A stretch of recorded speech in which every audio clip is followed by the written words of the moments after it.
आंखौ होखारामोनब्ला आं दिनै बेबायदि जानो हानाय नङामोन। आंनि बान्दानि जिन्जिखौ बस'आमोनब्ला आंनि मानसि जानायनि सिमाङा जाफुंनाय नङामोन। आंखौ लाजि दाफोनांसै गोमबोर फिसा, गोदोनि दायखौ सुस्रांनो थाखाय हांमा आइनि जिउनि बिबानखौ नोंनो लादो फिसा।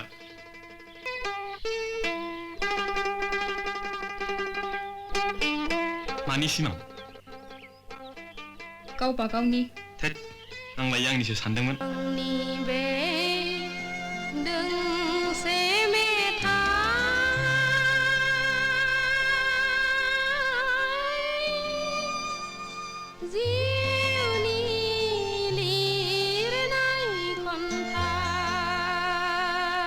उदां बोथोरनि बेलासि समाव सुदेम बार बारनाय गोजोनग्लायनाय समाव बिरलाङो गोसोआ नोंनि सेराव।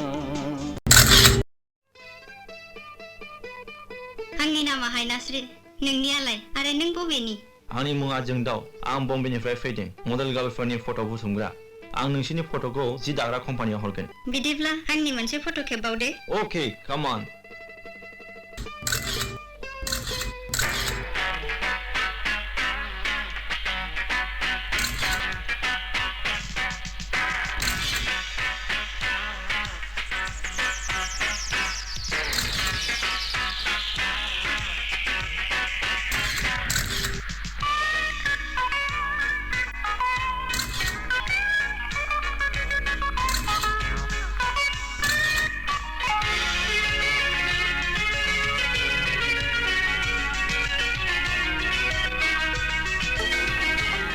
सनारुफा आरो हिरानि जुवेलारि गाननो मोजां मोनग्रा सुबुंफोरनि थाखाय सनारुफा आरो हिरानि जुवेलारि गाननो मोजां मोनग्रा सुबुंफोरनि थाखाय खम बेसेनाव फानगासिनो एमएससीबी जुवेलार्स फुजा बोथोर सनारुफा आरो हिरानि फानगासिनो एमएससीबी जुवेलार्सआव सनारुफा आरो हिरानि एमएससीबी सनारुफा आरो हिरानि जुवेलारि गाननो मोजां मोनग्रा सुबुंफोर एमएससीबी जुवेलार्स कलकाता जुवेलारि दासान्दि फुजा बोथोर आरो जुवेलारि कलकाता जुवेलारि एमएससीबी जुवेलार्सआव सनारुफा आरो हिरानि जों समायना जुवेलार्स हाबा हुखायाव गाननो थाखाय एमएससीबी जुवेलार्स दं।